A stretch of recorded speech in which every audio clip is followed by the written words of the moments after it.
Co-op shooters are a lot of fun. It can be nice to stop shooting at your fellow gamers from time to time, and instead shoot at the game itself. This usually comes in the form of mowing down hordes of enemies, whether they be bugs, zombies, robots, or whatever that is. This game is weird. Co-op PVE has technically been around since 1993, with the campaign of id Software's Doom supporting up to 4 simultaneous players. But this was more of a tacked-on feature than a tailored experience. It wasn't until 2008 that the concept of multiplayer PVE would finally be fully realized, with Valve's Left 4 Dead. Do you want to play Left 4 Dead with us? Who? Now, the first thing we need to discuss about Left 4 Dead is the zombies, because Left 4 Dead is the best zombies in any video game. In a game like Call of Duty, the zombies are like this. Brains.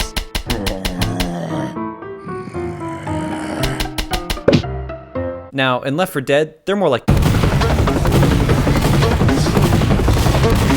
See what I'm talking about? The infected in this game don't just want to kill you. They want to fucking kill you. They sprint at you at full speed, leaning into their turns to keep the most optimal path. They throw themselves over fences and walls just for the chance to get at you. When you shoot them, they don't just fall over and die. They stumble a couple steps before keeling over.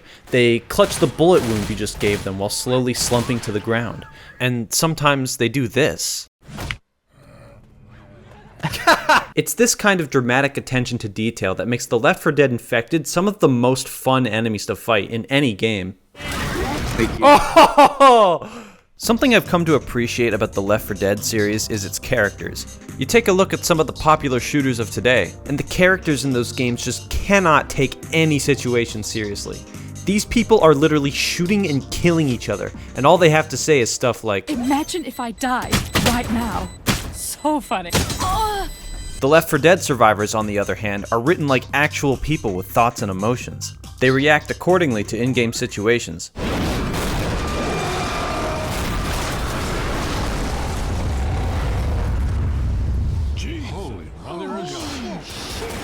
They celebrate their victories. We made it! I can't believe we made it! Son, we just crossed the street. But they still acknowledge the horrible situation that they're in. During moments of peace, they tease each other and tell jokes. Into the caboose. But when the Horde arrives, they are all business. Merry Christmas. Except for Francis. Left 4 Dead is already the perfect co-op shooter, right? So why did Valve release a sequel just a year later? Well, at the time, this was the question on the minds of many gamers, and lots of people were getting pretty upset about it. The main accusation that was being tossed around was that Valve was milking their successful IP for money, and that they were just gonna leave the original Left 4 Dead behind to rot. To which Valve responded, "Trust us, bro, we got this." Fast forward to November 17th, 2009. Left 4 Dead 2 is released, and all of those angry gamers officially shut the hell up, because Left 4 Dead 2 is one of the greatest multiplayer games of all time. 5 new campaigns, 3 new special infected who mesh perfectly with the existing infected, new weapons, new throwables, and ladies and gentlemen, Left 4 Dead 2 has Coach. Coach, everybody. I'm gonna be a one-man cheeseburger apocalypse. Not only was Left 4 Dead 2 a fantastic game, Valve also ended up upholding their promise to add additional content to the original Left 4 Dead, with the Sacrifice campaign releasing in October of 2010.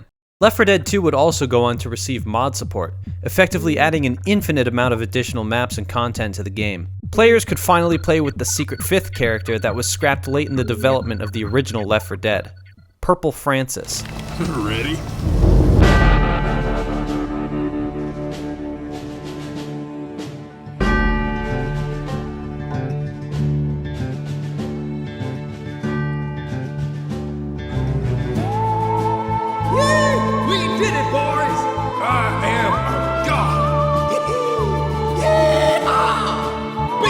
Robot!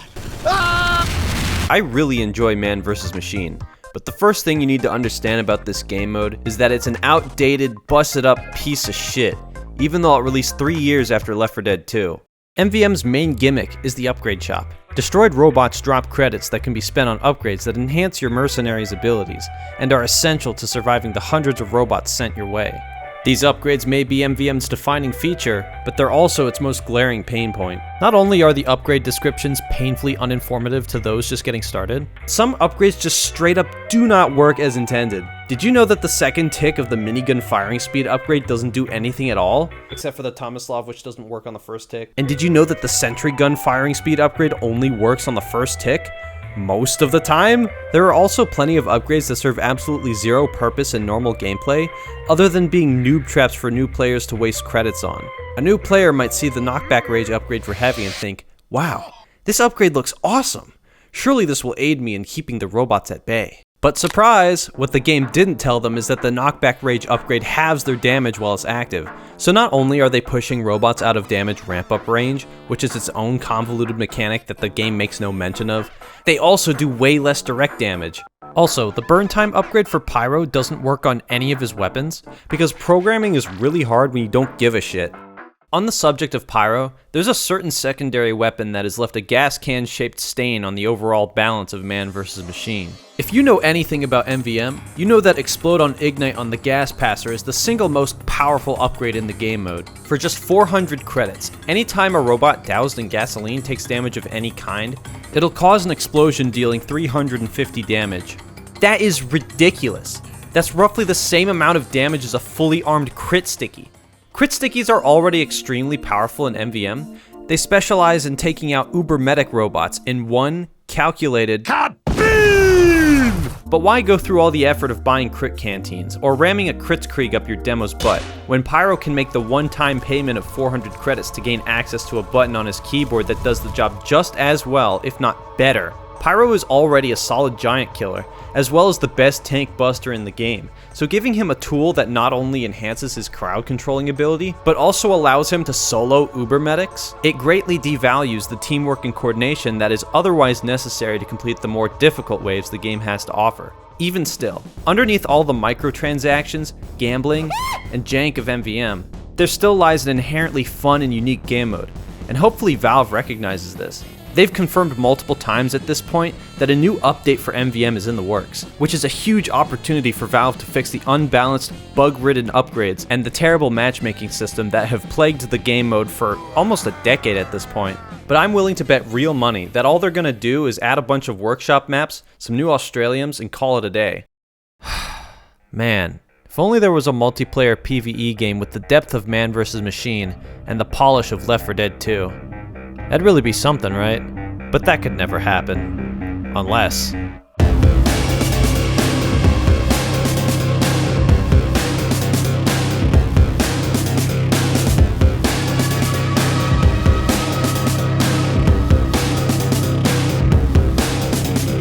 Deep Rock Galactic is what I consider to be the overall best co-op PvE game. But for whatever reason, most people don't really seem to know what this game even is. Every time it pokes its head into the mainstream, I see people going, huh? What? Who? Wait.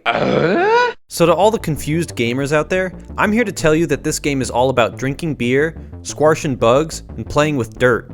Deep Rock's most unique gameplay feature is its procedurally generated, fully destructible caves. The procedural generation keeps missions feeling fresh, and the fully destructible environment allows for lots of freedom in how you go about completing a mission. Want to level out an area to make a boss fight easier? Sure thing. Want to mine out a hole in the wall so that bugs can only attack you from one direction? Go for it. Want to drill all the way to the extraction pod? Yup, you can do that. Want to do the same thing, but with nukes? Fucking sure. As long as you have enough rubies. Interesting gameplay isn't the only thing that these caves hold, though.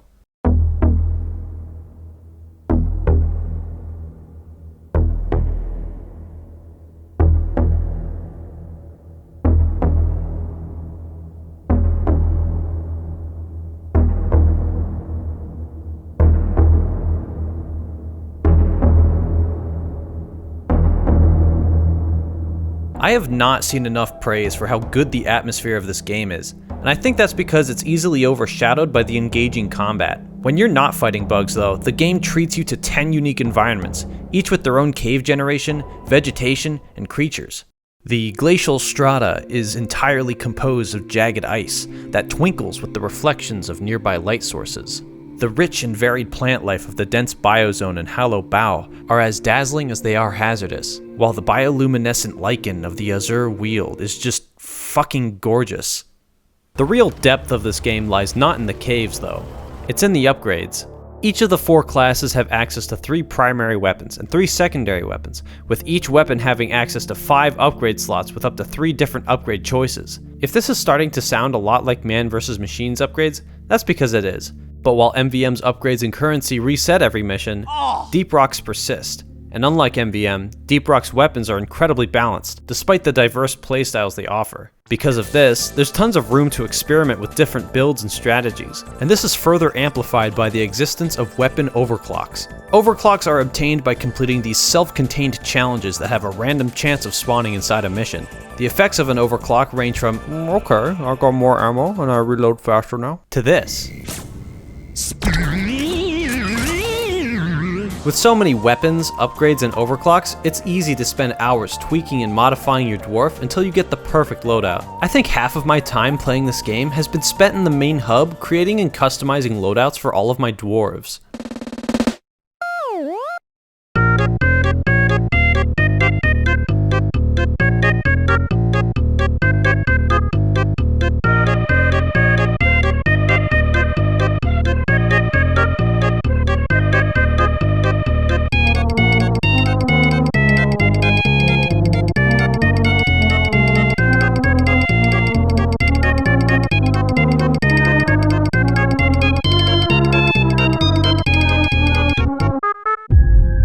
Now that I've shown you my dwarves, I can share Deep Rock's most treasured secret with you.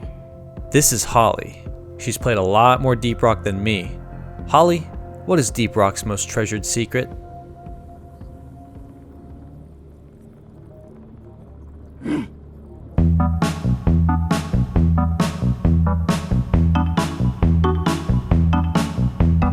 There's lots of great co-op PVE shooters out there, whether they exist as their own standalone experience or secondary game mode. The games I showcased today are just the 3 that I had the most to say about. Left 4 Dead has a lot of history, MVM has a lot of problems, and Deep Rock just has a lot of stuff in it. What are your favorite co-op PVE shooters? Because I'd like to hear about them. It's just that due to these uncertain economic times, I can't read my YouTube comments. So just send me a message on Roblox. Goodbye.